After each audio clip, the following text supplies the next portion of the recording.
your mind takes control of you, you have to say, fuck you, I run this motherfucker.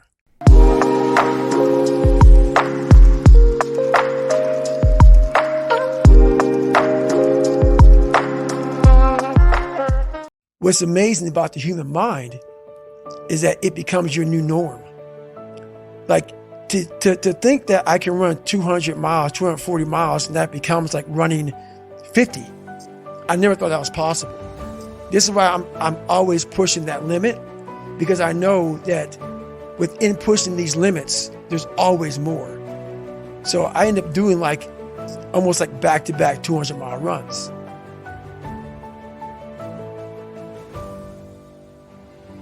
Man, I've really become an expert at running 100-mile races. So for me, this was the new level, the 200-plus mile race. I had a hard time the first time doing it. So I got lost the first time.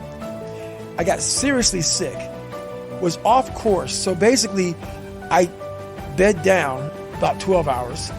Then I got back in the race. So I was still part of the official race now. Got back in the race after 12 hours of being out of the race.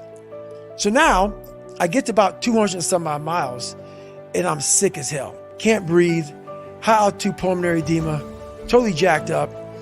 And now the doctor tells me if you get off course now and you go to the doctor, you won't be able to come back and finish the race.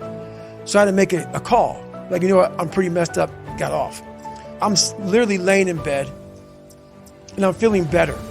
I thought, honestly, I swear to God, I thought that someone was speaking to me. I thought it was Jennifer. It was like, you're not done yet, motherfucker. And I'm like, what the fuck is this? It was actually probably my subconscious saying, get your ass back out there. So I wake Jennifer up. I'm like, hey, how much time do we have until the cutoff? I know that I'm already, DNF'd. So no matter what happens here, I'm not going to be an official finisher of this race. This is now for the fact that you can. So either you can sit here and not and think about that for a whole year until you come back here and do this, or you can go out there for yourself and take some kind of pride in knowing that you could and you did. I start thinking logically. I calm my brain down because your brain just wants to get the fuck out. Ring the bell, push your helmet down, get warm, and then you're really fucked. And these are the things you have to think about in a 1-second decision. So that's what that's all about. It's about gaining control of your mind, putting things back in the proper perspective, and then saying, I really do want to be here. And I'm going to have a bunch of these 1 seconds through this 130-hour journey. And I have to learn to control these, because if I fail one of these 1 seconds, I will not be a SEAL. I will not be a doctor. I will not be a lawyer. I will not be whatever the fuck it is. So that's how important that 1-second decision is. It's all about your mind takes control of you. You have to say, fuck you, I run this motherfucker. I have people who have been through training with me, Ranger School, SEAL training, Air Force training, and I get calls from them today, and they have great lives.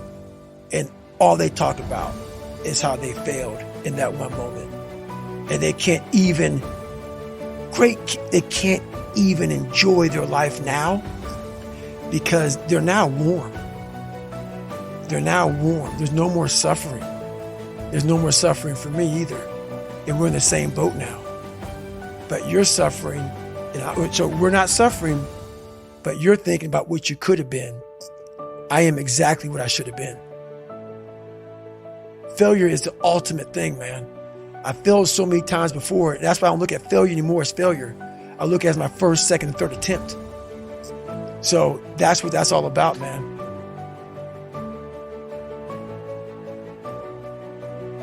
Nothing is permanent. Nothing is permanent. And a lot of times you have to learn to perform without motivation. You have to learn to perform without purpose. You have to learn to perform a lot of different things.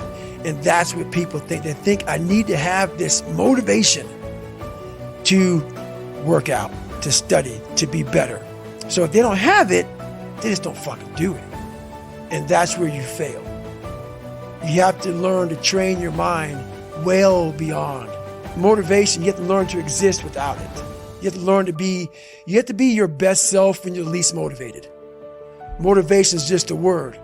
You have to have these different things in your mind on where you want to go and know that motivation is not going to get me there, because I'm not going to always be motivated.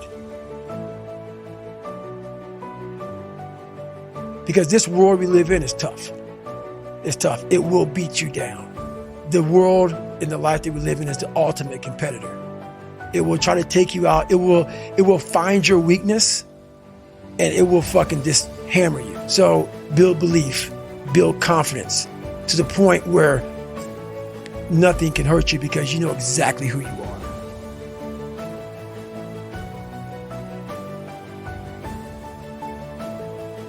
Being ashamed is one of the biggest things that kill people nowadays. In their minds, kill them from moving forward. I'm ashamed of myself. Don't ever be ashamed of anything you've done in your life. Face it, fix it, make it better.